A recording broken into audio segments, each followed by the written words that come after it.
Data doesn't lie, your go-to for the science behind the art of parenting. Hi guys, so today is National School Librarian Day, and I know everyone already has some sort, or at least there's a lot of resources out there with regards to homeschooling and different homeschooling strategies, or actually some schools are giving packets that kids should go through while they're at home.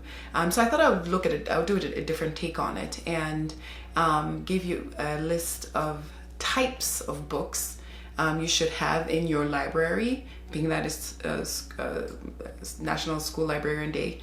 And you can go through today, you can go through the books you have in your kids' library and adjust that and order more if you need to, see what you have duplicates of, and you can give those away when we eventually get out of this, I'm calling quarantine. So here are the types of books you should have.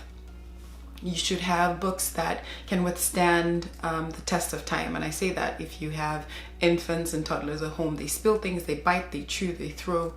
So hardback board type books. Have books like that they can use, and nice large pictures, colors, things like that. You should have books that are picture books. These books have bigger pictures, less text. Again, for that sort of toddler crowd where they're starting to be fascinated by the different colors.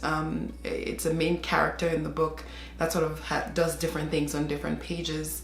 So that will sort of keep them curious as to what this main character, it pulls their focus in the main character in the different pictures that the character is doing. So picture books, more picture than text. Again, for that age range of toddlerish. You should have folklore type books, and I actually like this one because it speaks to the child's myth related development. So they will use this, so the books, when I say folklore book, I mean a book that pulls from folklore, Greek mythology, and African cultural history, and weaves it into a story. So the story the child is hearing is making them curious about a culture or a way of life or an experience. So I actually just ordered one book that I'm going to start reading to Ali. I'm pretty excited about it. It was edited by Nelson Mandela, and it's a book, compiled stories of African stories. So I'm excited about that one. So myth-related, folklore-related type books. You should have one of those, or a couple of those in your library.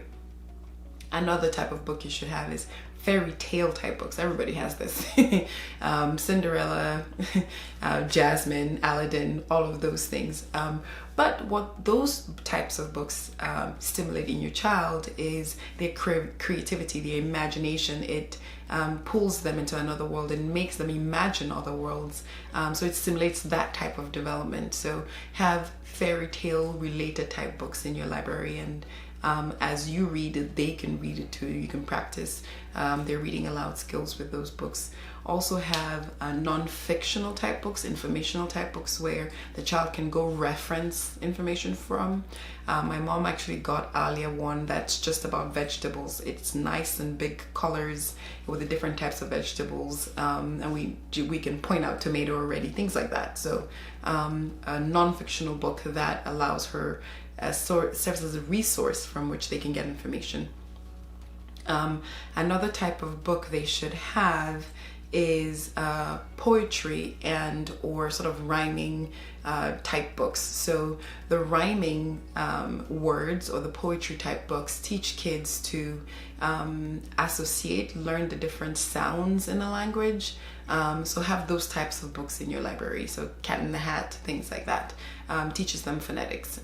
So those are the kind of books you should have in your library. It's probably not a complete list, but I like that list. It's a list that is attainable in a short period of time. So that's what I have for you today, and I'll put a link in the description box below with those different types of books.